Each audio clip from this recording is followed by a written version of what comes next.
beauty and innocence of God.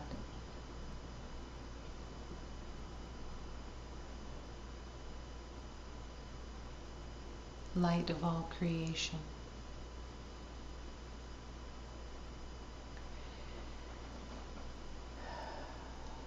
In this moment, finding within the willingness to accept the beauty and innocence that you are.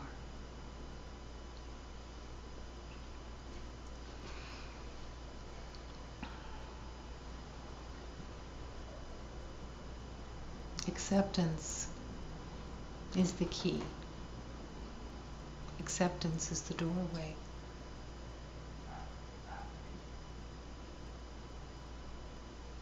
To accept this truth that you have not realized before, that you have not recognized before, except possibly in tiny glimpses.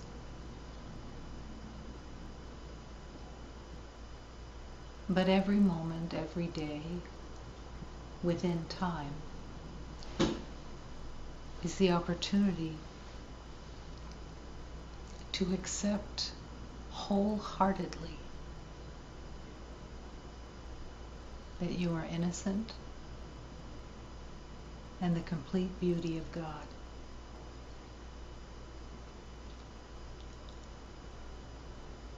This innocence dispels the past. It dispels what you thought you knew about yourself. All of the perceived experiences, all of the perceived journey that you thought you were walking in the past, all that time, all within time, you were really believing that you were separate, different, alone, without, and that your purpose was to prove yourself, was to prove your worth. And it seemed through the eyes of separation that you witnessed everyone else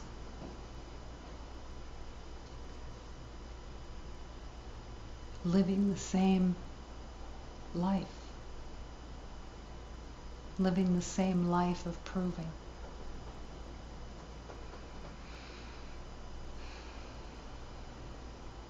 But in the spiritual journey of returning to love,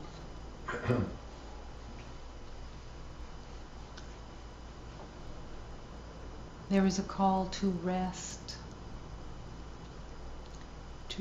in love, to rest in God, and to accept wholeheartedly that you are undamaged, whole, and the light of God. This is not a concept. This is the reality of the journey that everyone has undertaken just because you incarnated into matter, into form, and you believe that you are separate. In the past, you believed this.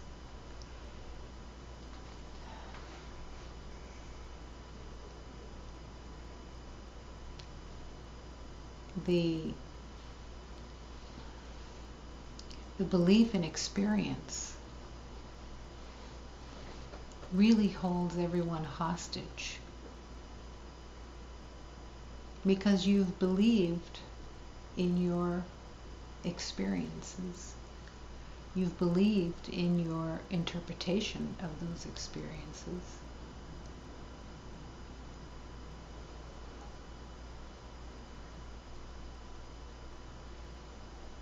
And to accept wholeheartedly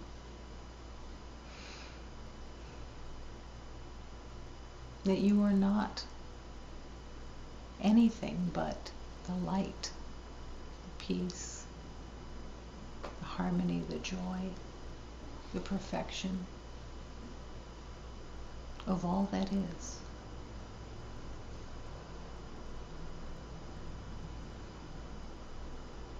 Beloveds who have been within time on a conscious spiritual journey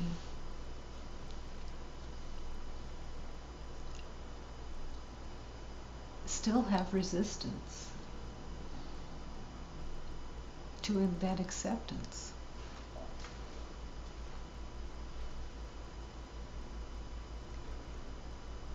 The ego screams, "No, I know who I am. I have a past to prove it. I have an identity to prove it. I have a deep belief in death to prove it."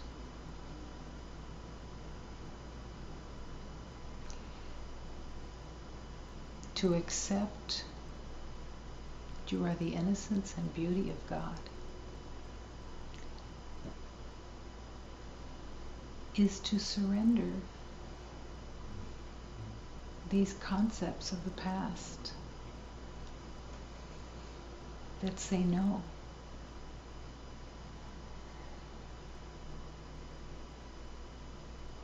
And begin to really say yes.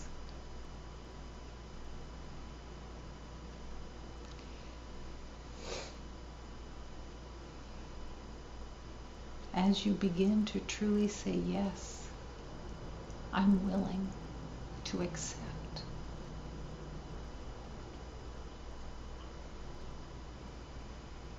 A new awareness, a new life.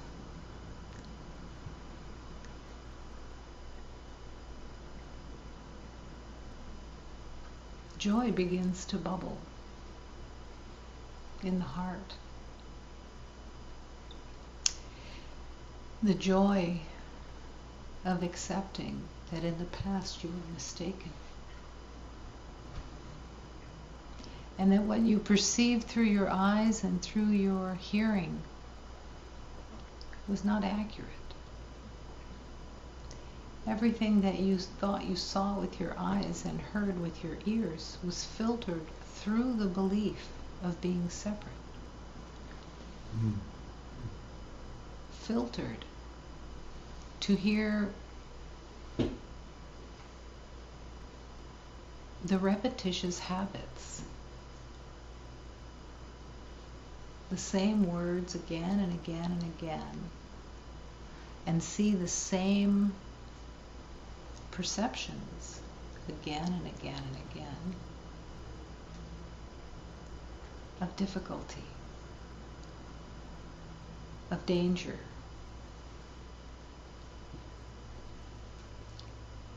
of lack.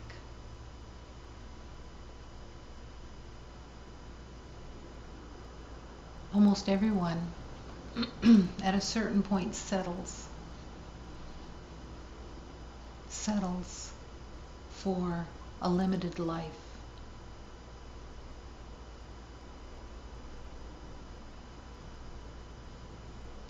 Doesn't happen all at once usually. It builds. It builds until there is a giving up, not in the true sense of surrender, but of settling. Settling for a limited life. in the belief that you are separate, and searching in the world for the remedy to that sense of aloneness, to that sense of separation. But it's never found in the world. Everything that you grab for in the world is a temporary grabbing. How many times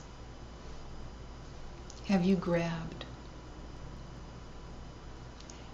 and possibly consciously or unconsciously thought, oh, this is going to make a difference. This is the thing that's going to turn the corner. This is going to bring me to a place of happiness. And after it's grabbed, the thrill wears away, the high disappears, and mostly unconsciously you feel betrayed. Why didn't that fix everything? But every beloved will come to the awareness that the only fix is to open your heart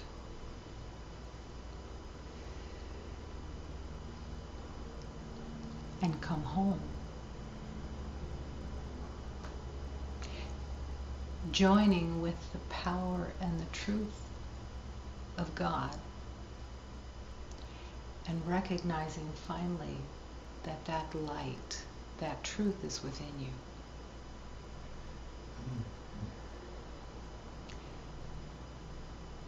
The Spirit of God is who you are.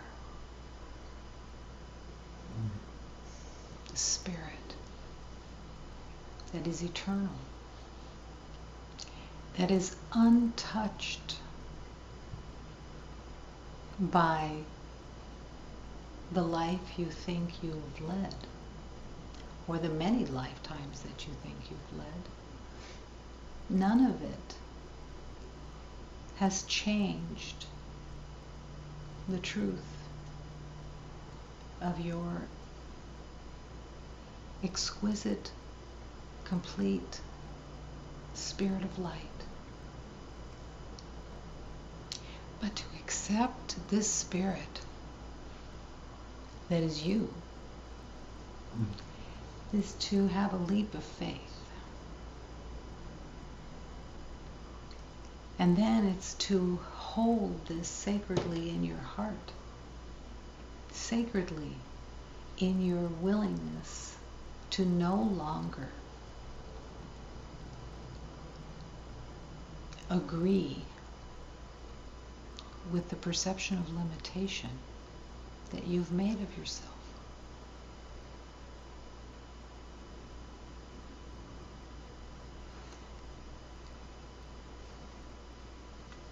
You don't travel on your own. The journey of love is not traveled alone. You may perceive yourself to be alone because that's been your identification. You may see through the evidence of being in a body that it must be true that you're alone. But you can't be alone.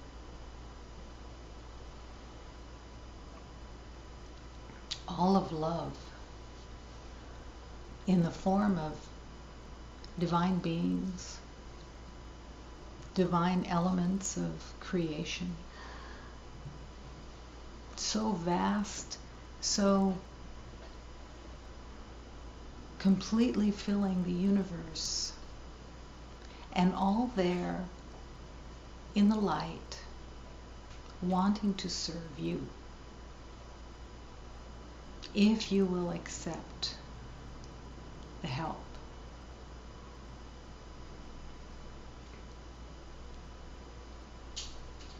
This is not a rescue party. Mm-hmm.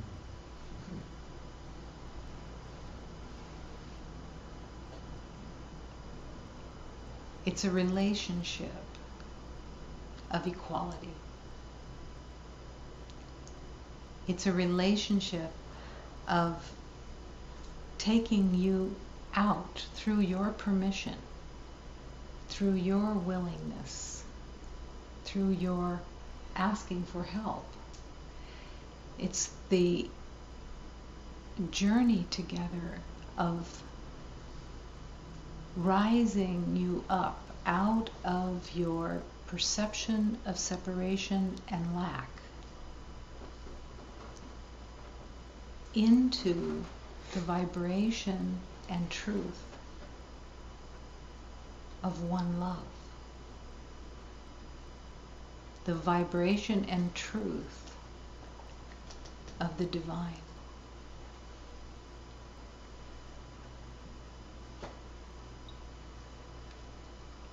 The refusal to ask for help and the refusal to trust. Trust in the divine beings that have been sent to you through your readiness to remember. As you accept this help, the barriers that you have made to falsely believe that you were needing to protect yourself begin to melt away. But it still depends on your yes. There is no rescue party. There is no rescue party that, against your will, kidnaps you kicking and screaming and forces you to remember the truth of love. It's a meeting. Because you have free will. And your yes is essential. In the past, many satsangs, often I would use a term to raise the white flag. To raise the white flag is not a place of surrender like in a war that you lose by surrendering. In this perceived battle that you made up, to raise the white flag is to say, I'm ready to join the truth of love. I'm ready to be guided. I want to be led. I want to open to the guidance of love that is available in every moment of your life. This guidance shows up not just in whispers, but through teachings that are brought to you through divine intervention.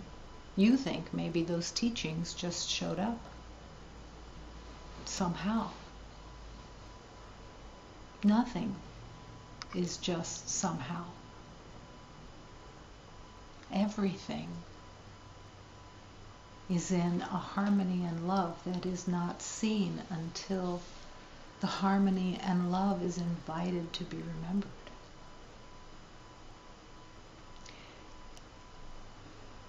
Every day, all day long, opinions are being made, assessments are being made, conclusions are being drawn of your private world, your private thoughts, your belief in separation being affirmed again and again and again and again, until finally you say, I have to choose a new way. I have to trust beyond what I even thought was possible, to trust and accept that love serves my remembering. Now the ego would say, who do you think you are? That love would serve your remembering. You haven't done anything to earn that. You haven't done anything to warrant the power of love to serve you. But what's really under that caution, that doubt? It's fear. The fear that you won't be in control. But who is it, and who is that you that thinks it's in control to begin with? What is it that you think you're controlling? All you're really doing in the world, under the false impression that you're controlling something, is reacting. And in reaction, it's always fear.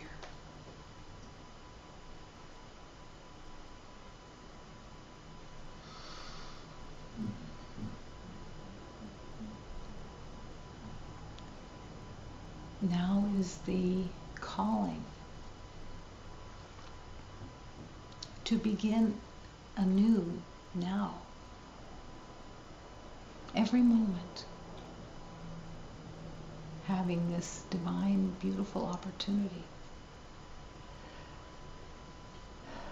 to begin again, to remember love, and to remember what your true purpose is.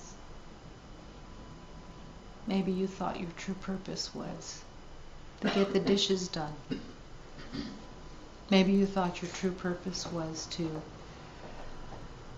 impress somebody. Maybe you thought your purpose was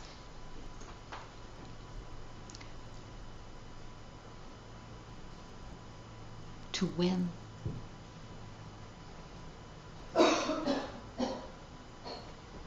These are not purposes. These are illusions. And the journey of love rests on the willingness to have the light shined on these illusions that have run your life in a delusional state, and no longer be willing to accept its authenticity. But this is your journey of choice, your journey of acceptance that all of love wants to serve you by redirecting you so that you can find your way home. Wanting to guide you and offer to you what will be most helpful through inspiration, through quiet reflection, through prayer, through meditation, and through asking, what would you have me do in this moment? Where would you have me be? What would be most helpful? And really asking the question, I don't know the answer. How could I know the answer of what's most helpful when I haven't walked here before?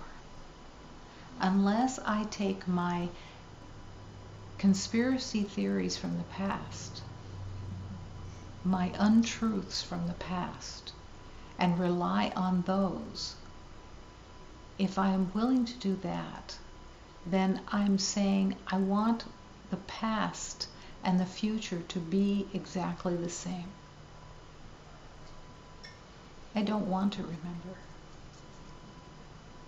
I want to stay in the perception of being safe when in actuality it's where all of the belief of unsafety is.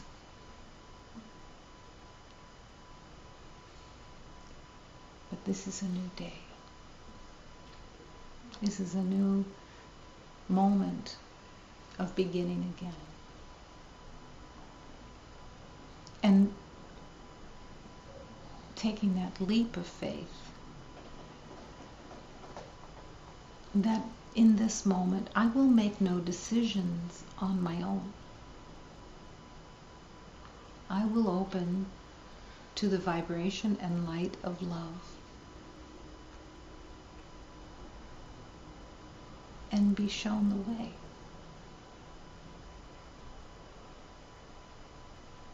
This is your worth. This is what you came here for, to remember. Why would you keep wanting to delay it by insisting that you know what's going on? By insisting to know that your perceptions mean something, and that your conclusions and your assessments have any validity. This is not a condemnation. This is just reality. If you want the future to reflect love and peace and joy and be that in your life, you will not depend on the past. You can't depend on the past at all. You truly have to, if you choose, surrender the future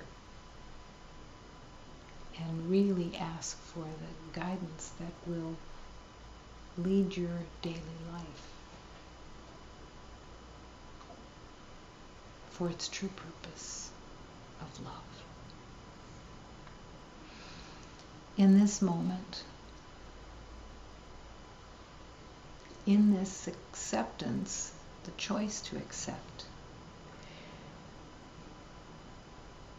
breathe. Breathe deeply and fully in the willingness to recognize that when you breathe deeply and fully, you're willing to be here and learn.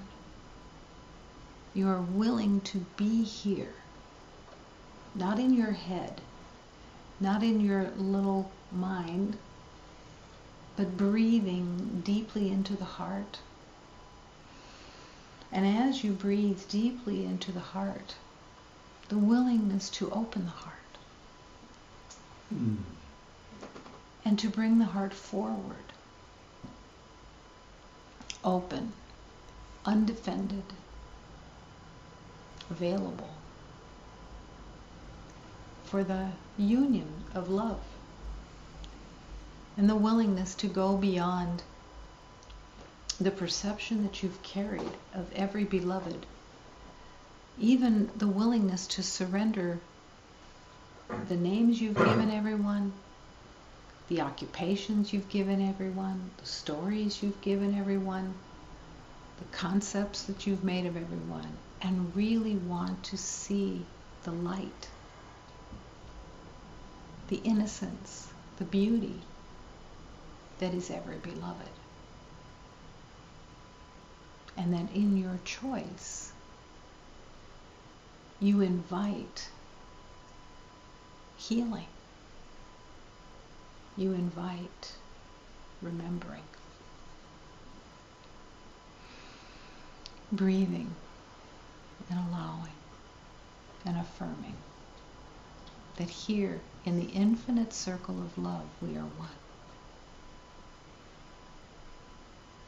Infinite, never changing, never ending, and never beginning, always all that is. And breathing and affirming that this universe is all love. This sanctuary is filled with love because love is all that there is.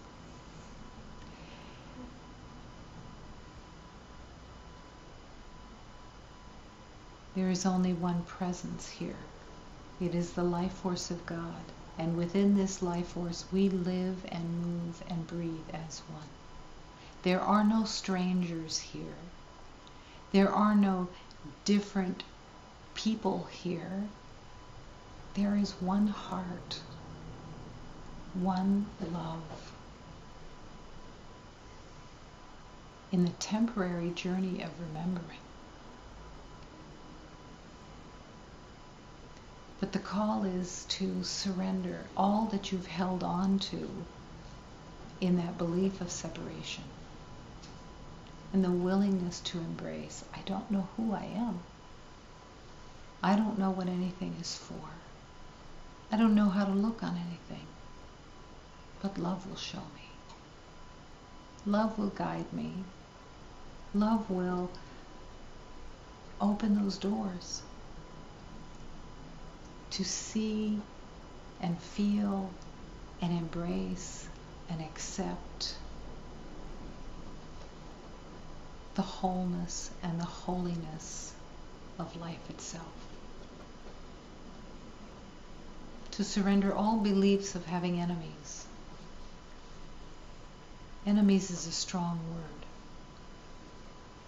But everyone that you have ever held in a role, everyone that you've ever held as separate from you,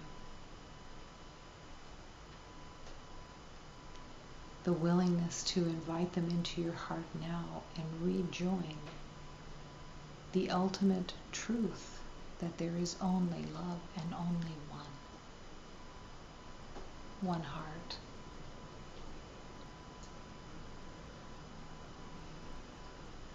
Living as the one heart. No boundaries, no limitations. All love.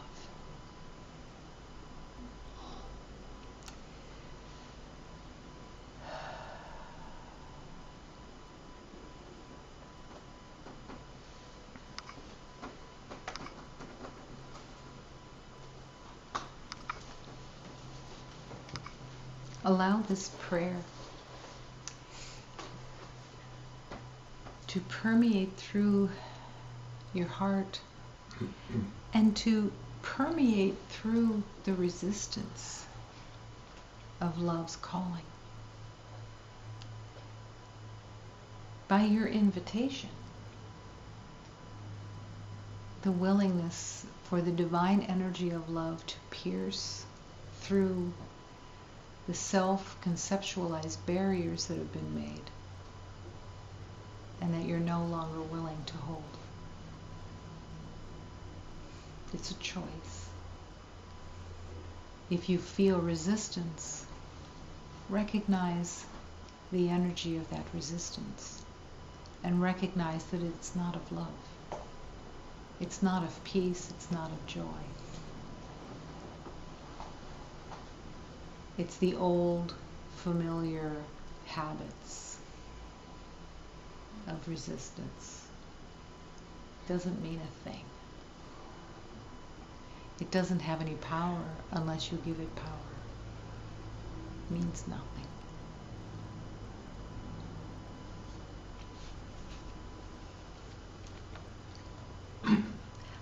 feel your tenderness. I feel your tenderness. I feel the tenderness of your ever-loving hand. I feel your tenderness. I feel the tenderness.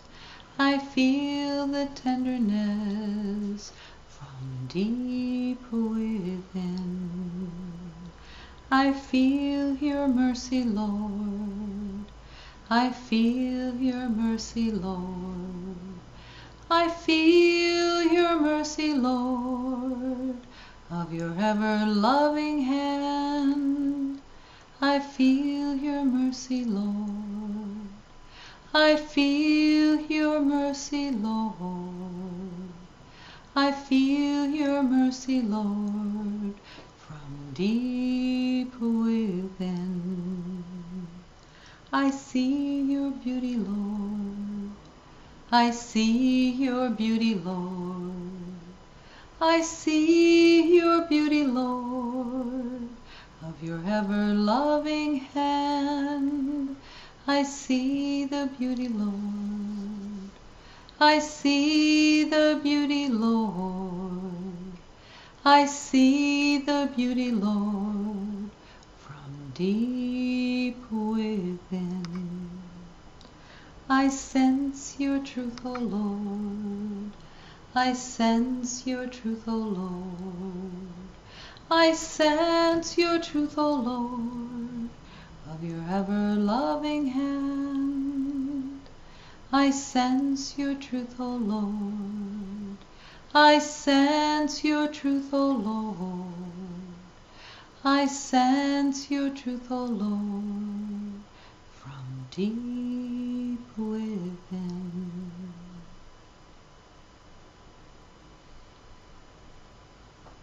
In the quiet, in the stillness, in the refusal to accept the chatter of the mind, the awareness of truth, the awareness of beauty, the awareness of mercy, the awareness of the tenderness can live in your heart, resting there and accepting it's who you are.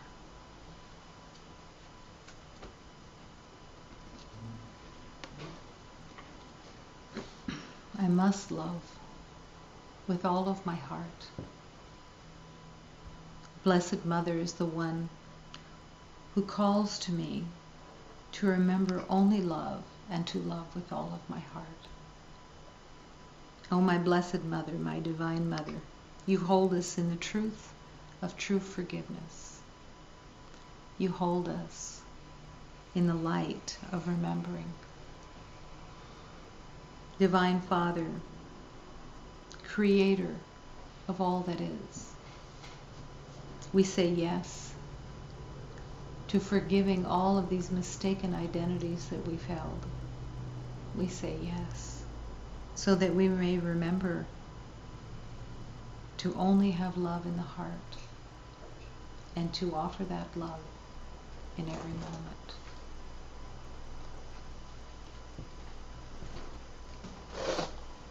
Ele devo amar no coração. O Virgem Mãe foi quem me deu para eu amar ao Senhor Deus. O Virgem Mãe, Divina Mãe, vós nos perdoe, nos pecadores, para nos amar ao Senhor Deus. Divino Pai, Rei Criador, vós nos perdoe, os filhos seus, vós nos amar com grande amor.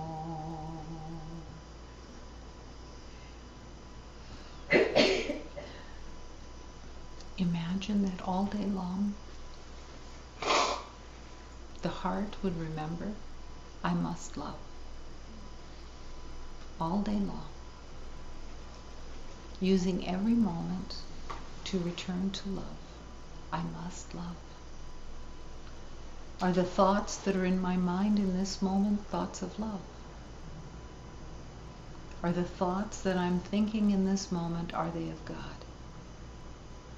Are the thoughts that are in my mind what God would think?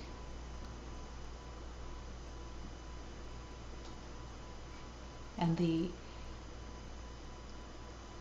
call, that exquisite call of your heart to recognize and remember that what you're here for is to rejoin into the light of love where you thought you had left. In truth, you never left. In truth, you're still there. But you're having a nightmare. You're having a dream that says to you, no, this is a dream of pain and suffering. This is a dream of the belief of separation. And the healing is the willingness to return and no longer worship your mind and all of its thoughts.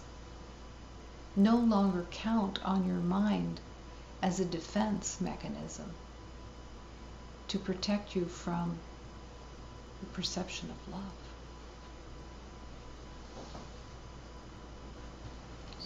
The fear of love is what holds you in your own private thoughts. Surrender those thoughts, moment to moment. Open the heart. And remember, I must love. Not because I will be punished if I don't, but I will be punished if I don't through my own punishment.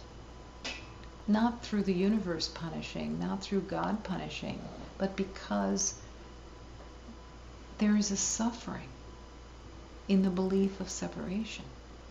There is suffering in the belief of having enemies.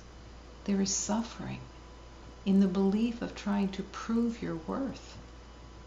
That is suffering. There is suffering in the belief of scarcity. There is suffering in the belief of death. This is self-inflicted pain. And it isn't God's will for you. And it isn't the truth of you. I must love. I must return to love. It's where I belong. And in that declaration, in that request, so it is. Your prayer will always be answered. Your request will always be answered when it is a request of wanting to learn to love, when it is a request of wanting to remember the truth. Love always answers. I must love.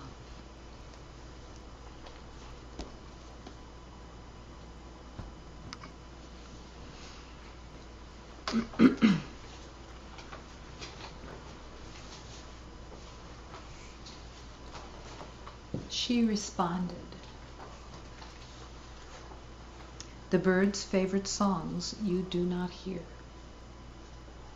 For their most flamboyant music takes place when their wings are stretched above the trees. And they are smoking the opium of pure freedom. It is healthy for the prisoner to have faith. It is most beneficial for the prisoner, the perceived prisoner, to have faith that one day he will again move about wherever he wants, feeling the wondrous grid of life less structured, no longer imprisoned by a separate identity, Find all wounds and debts stamped, canceled, and paid. In a second, in an instant. This is the healing. I once asked a bird, "How is it that you fly in this gravity of darkness?" And she responded, "Love lifts me."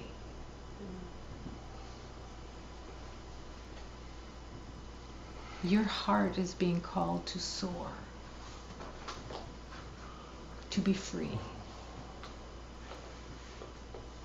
to no longer be held as a prisoner of the mind that has made up the belief of separation.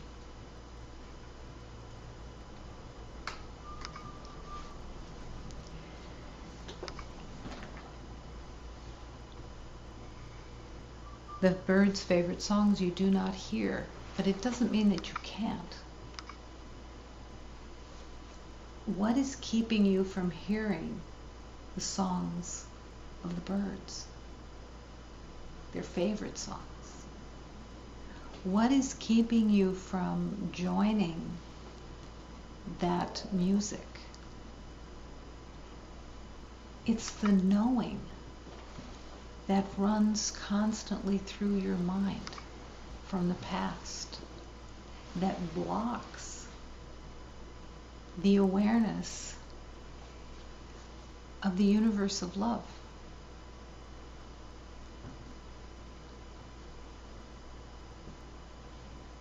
It isn't a life sentence. It can be shifted any moment you have the willingness to let go of the chatter of your mind. If you hear the chatter of your mind, it's constant. Everything you look at is giving you a story. You're assessing and concluding all day long. It's just habit. But for it to be recognized and to be recognized as not being of the service to love, that chatter does not serve you. It's just habit. You develop the habit to try to protect yourself from a perceived enemy on the outside. You thought that if you could assess and figure out what everything meant, you would be safe. In the journey of remembering and awakening, I called this the scout. I had a scout that assessed everything. This scout was not my friend. This scout was the fear held tightly in the belief that I needed protection. This wasn't clear. It wasn't clear. It wasn't obvious. It was all under the radar.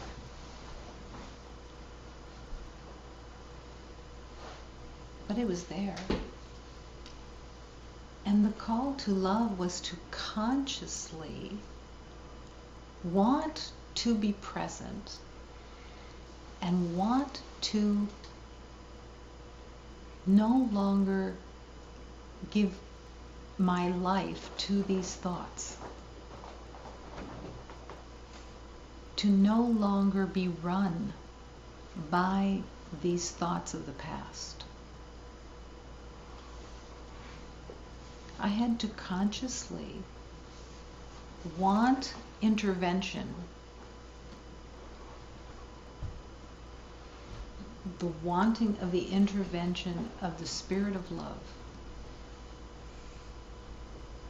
and to really begin to question the validity of what I was thinking. What was it for?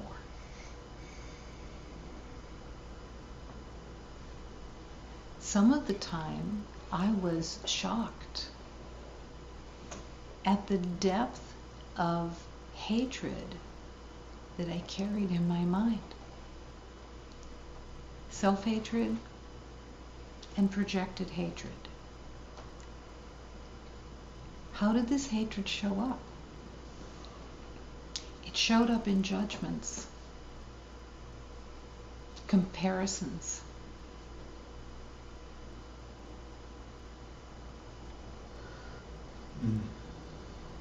identifications of others, of they're this, they're that, they're what I think they are.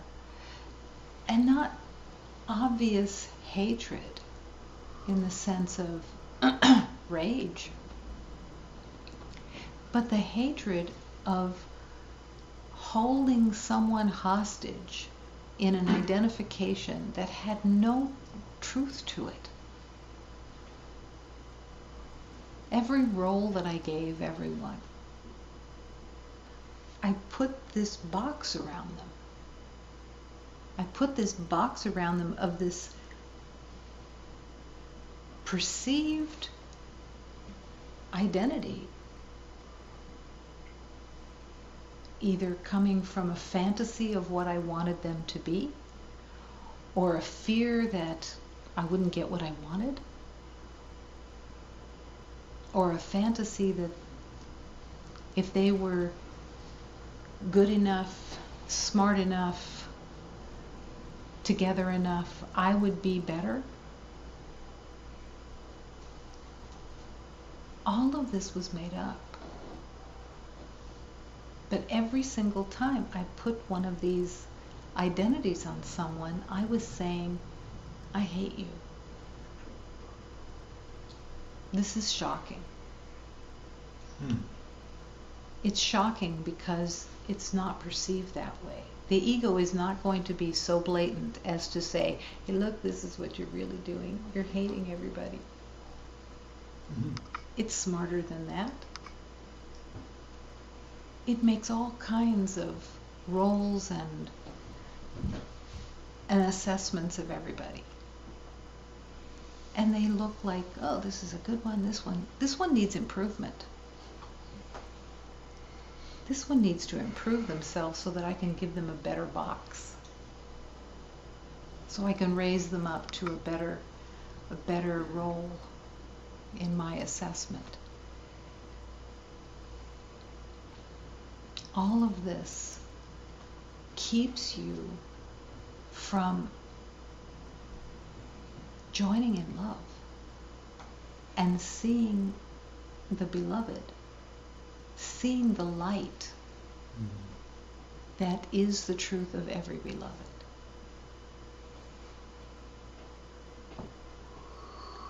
And it keeps you in fear and pain. You don't recognize it as fear and pain because the ego mixes it up enough, gives you enough pleasure payoffs. The pleasure payoffs are the instant gratification that you get from being right, from perceiving that you're getting something that you want or that you need to feel better about yourself. But it's all made up. Because the truth of you is already within you. The light that you are, it's whole and complete. It's nothing that needs to be repaired or perfected. It's already perfect. It's already the light of God. It's all that you are. But when you aren't aware of it, when all you're aware of is your assessments, your ideas, your strategies, your conclusions. There's no way that in that devotion to those lies of the past that you can remember the truth of who you are. You can't serve two masters. And when you are serving the master of your mind, your thoughts, your assessments, your reactions, your conclusions, that is your master. That's what you're devoted to. It isn't a condemnation, it's just a place of pain. And it isn't the will of God for you to suffer. It is the will of God for you to recognize your divine being, your beauty, your perfection, your light. But you have to recognize the light in everyone else to recognize your light, because it's all one. You can't go to the mountaintop and hang out in a cave perfecting your own self-image and then come down to the village and be all upset because these idiots are down there and they're aggravating you all over the place. Or you have to find your protection again. Every beloved, there is not one original thought that anyone has had. They're all the same, coming from the past. They're all made up, and there's nothing original. So every beloved believes exactly the same beliefs. Everyone. In the privacy of your own thoughts, in the belief that you have a private world and private thoughts, you believe that your story is different. You believe that your identification's different, that these are thoughts that need to be paid attention to because they're interesting.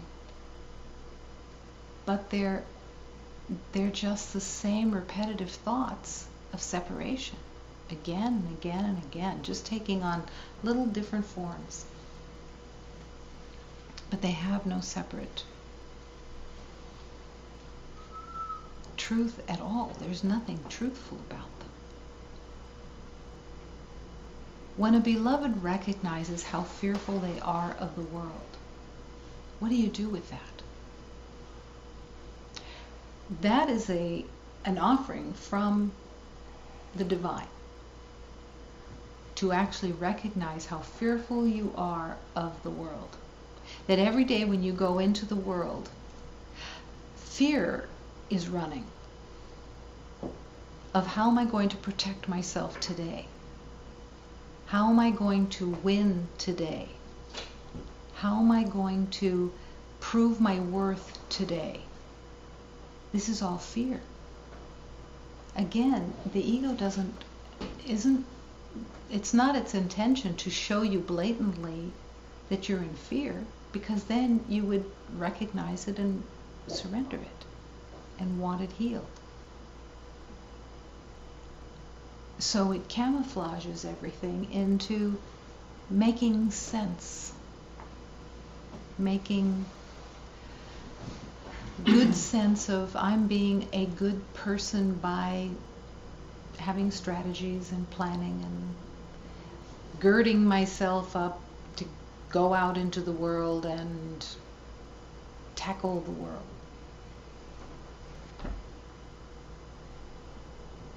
What do you do with that fear? Except obey it by following those habits and suffering all day. Again, there's going to be little bits here and there of thinking you've accomplished something, or a little high of, what I had for lunch, or I got a new dress, or I thought of something great to do this weekend, so then I have to focus on that. Something to alleviate this fear.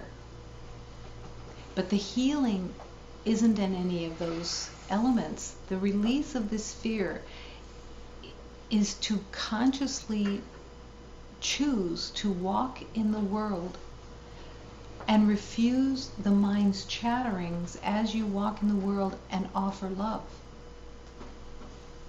and want to be led. Really want for God to guide you into what is most helpful through all the beloved guides that are there waiting to serve you. This is your journey, truly. And it's a journey of love. The birds' favorite songs you do not hear. And they are smoking the opium of pure freedom.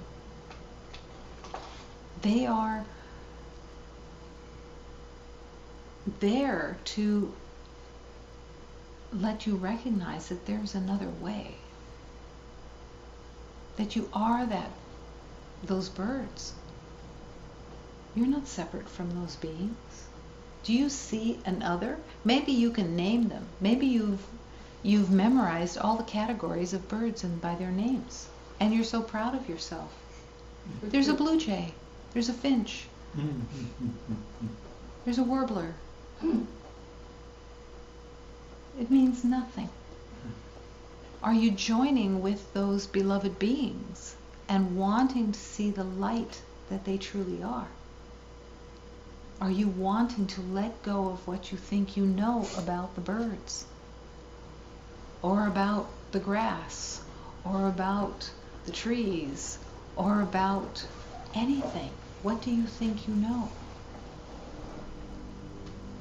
There is nothing that the ego is more afraid to hear than I don't know.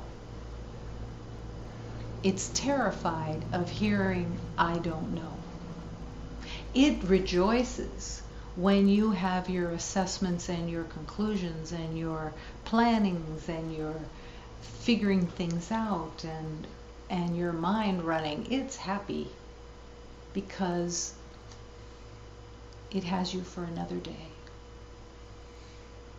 And it gets to live for another day, because when you refuse to accept anymore this false identity, the ego dies. That's what awakening is. It's this false identity falls away because you have refused its authenticity. And you said yes to love. You said yes. I accept I am the light of God. I accept that there is no problem.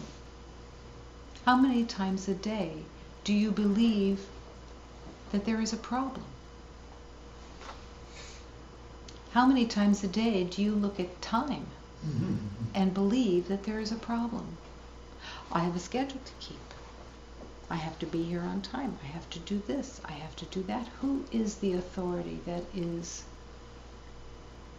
running you?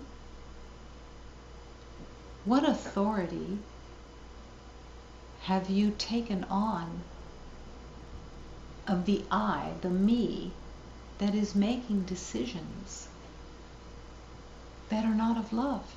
Because on your own, you can't make decisions of love. It's not possible. The on your own is the perception that you are who you think you are. And you're not that. You're the light of God. You're the light of creation. You're the light of all that exists. To recognize that there is only one problem. How many problems did you think you had today? Every single problem that you thought you had today was one problem. You believed you were separate from God, and you were on your own. So if you would accept the teaching of love, let me recognize the problem so that it can be solved. Let me recognize that the only problem is that I think I'm separate from God. And since this is the only problem, it's not a problem at all because I'm not separate from God.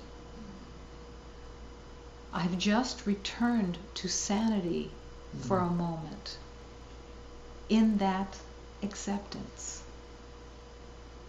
What keeps you from recognizing the problem is not a problem at all? What holds you in your tenacity of being right, that you know that there's a problem? You've identified it. Let's say you are irritated by someone, their behavior. You get out your rule book and you look at your rule book and say, excuse me, this is all in your mind because your mind is constant. And you look at your rule book and you say, your behavior is not acceptable. It's in my rules.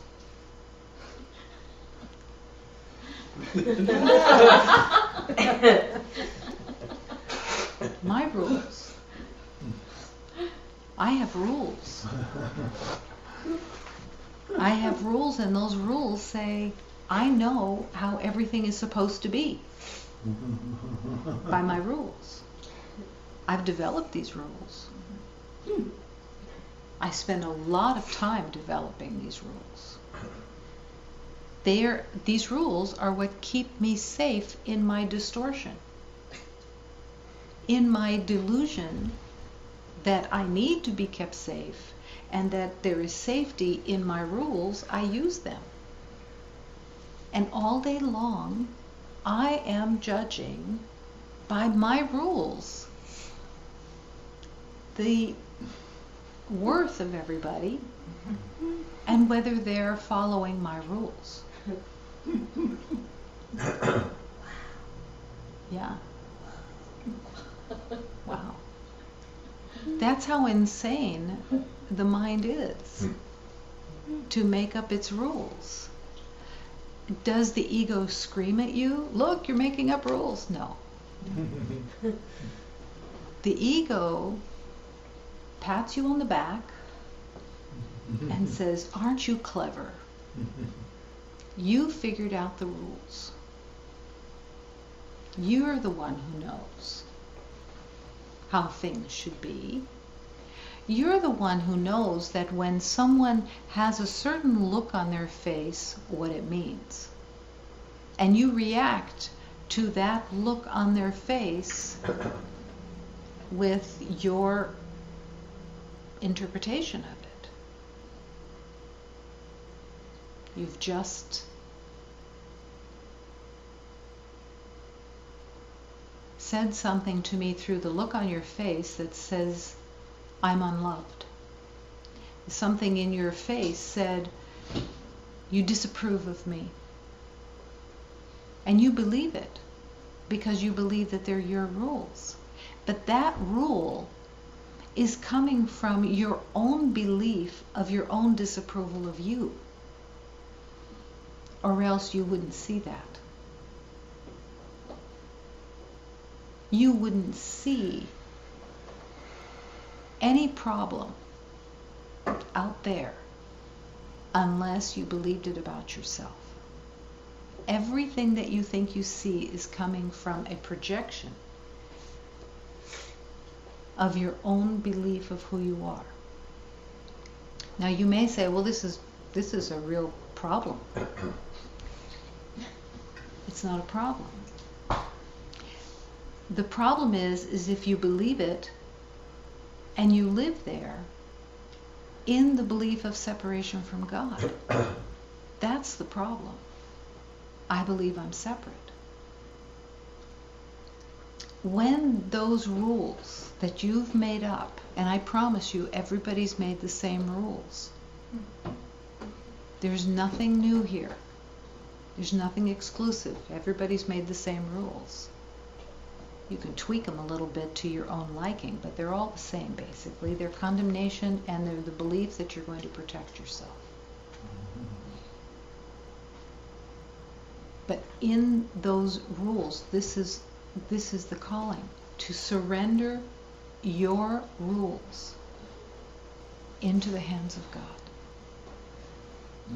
To be willing to live in the laws of God, the laws of love, the laws of an ever expanding love, the flow of love, the harmony of love, the peace of love, the expression of love. Not the love that the world has made up that is giving to get, but unconditional offering of the truth, the honesty of love. I must love. I must love with all of my heart. The divine beings of love are the ones that have called me to love with all of my heart and to join and rejoin the awareness of oneness. I can't do that while I believe in my rules. I can't do that while I'm stuck in my mind, living in the chatter of opinions and assessments and perceptions. There's no healing because you're serving a master of pain and suffering. It isn't that love doesn't want you to heal. It isn't that love doesn't want you to remember. It isn't a game that's being played where God is like dangling something saying, ha, you can't get this. Not at all. The only limitation is coming from you. The perception of limitation is coming through your choice, and it is always a choice.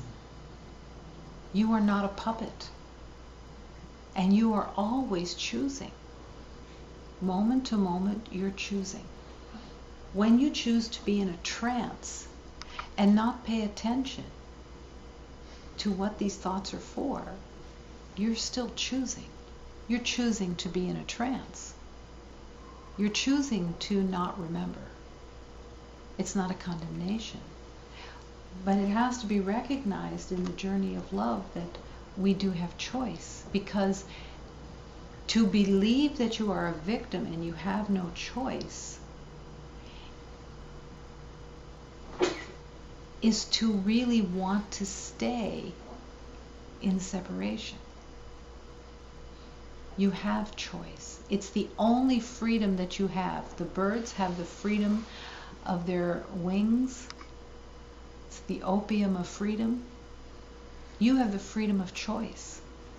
It is, these are the wings. The wings of love. The wings of love that will take you back to your home, to the nest of your heart, to the nest with God. The wings of love. Your freedom is your choice. Is it a deep devotion? Yes, it is. It is. But it's all that there is. When I chose to heal, I believed fully that I was completely destroyed, damaged, whatever. I believed it all. I believed the story. I believed my resume. I believed it. But I had to accept that God didn't. I had to accept that this wasn't the truth, and that all of this fear of surrender was just a rebellion that said no to love. And when the Master said to me, And he said it in a teaching, but he said it to me because I took it into this heart. That everything in this world could be healed. I trusted that. I don't know how, but I chose to trust that. That simple, primary teaching that the stars had told him that in this world everything could be healed. And to accept that was to surrender, and I wasn't aware of that at the time, but it was to surrender the only problem, which was the belief that I was separate from God, and to accept that I was not. To accept it as deeply as possible every day, and that when the doubts would arise, I would begin again. I would want the medicine. When my chatter in my mind was running its competitive, poisonous elements, I would want to stop and recognize this is not of God. These are not peaceful thoughts. These are not thoughts of love. These are not thoughts of harmony. They're made up. They're about concepts. And it wasn't about full-on hatred in my mind, obviously. It was all of the insidious, made-up stuff that was just running all the time. Like watching bad TV. When you're watching bad TV, it's not because it's good or bad, but it's just bad because it's like, oh, how long is this going to last? How long do I have to listen to this poorly written, poorly scripted nonsense coming from my own mind? And finally recognizing this has no worth. This absolutely has no worth. It's just for delay. It's for distraction. It's the belief that I'm doing something, that something is purposeful when it has no purpose. God will lead me. Can I trust that? Can I trust that love will lead me and show me the way, and it'll be easy. It'll be easy because I'm not in resistance. I'm not battling with wanting to be right. I'm not battling with the belief that I know something and to keep wanting to prove my worth. I raise the white flag. I raise the white flag and say, show me the way. Show me the way. To hear these beautiful birds with their flamboyant music. It is healthy for the prisoner to have faith. It is your faith. It is your trust. You are a prisoner. And it's most helpful for the prisoner to have faith that one day he will again move about wherever he wants, like the bird. Unlimited, because you are spirit. You are not a body identification. You are the Spirit of God. You are the light of God. Right now, not what you're going to develop. All that this journey is about letting go what isn't true. And you can't know what isn't true. It's about asking and being shown and taking the sacred teachings and constantly taking your medicine of love to be readjusted, realigned, constantly to come back to sanity and offer love. And everyone's journey is the same. No one has a special difficulty. And no one has an easier path.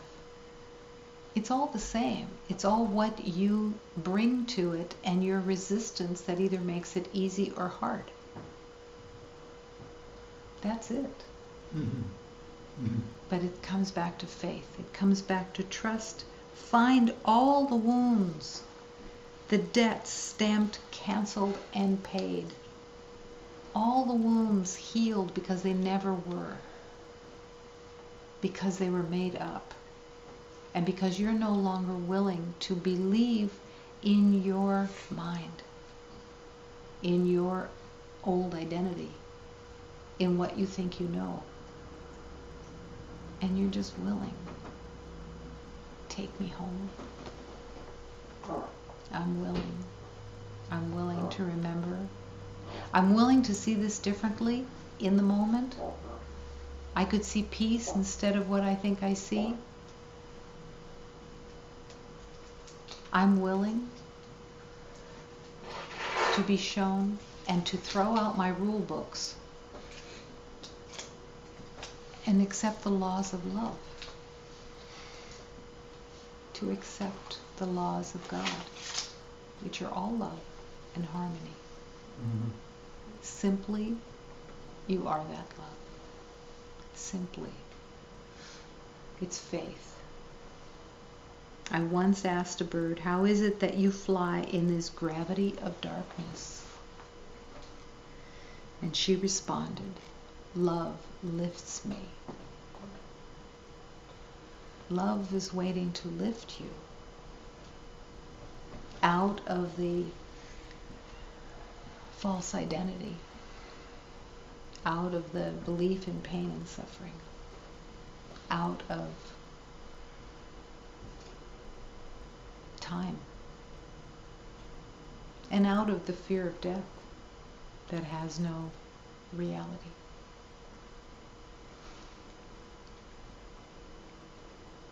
And love is always whispering to you. It's just whether you're listening and where you have acknowledged your master is. The master of love. Or the master you made up.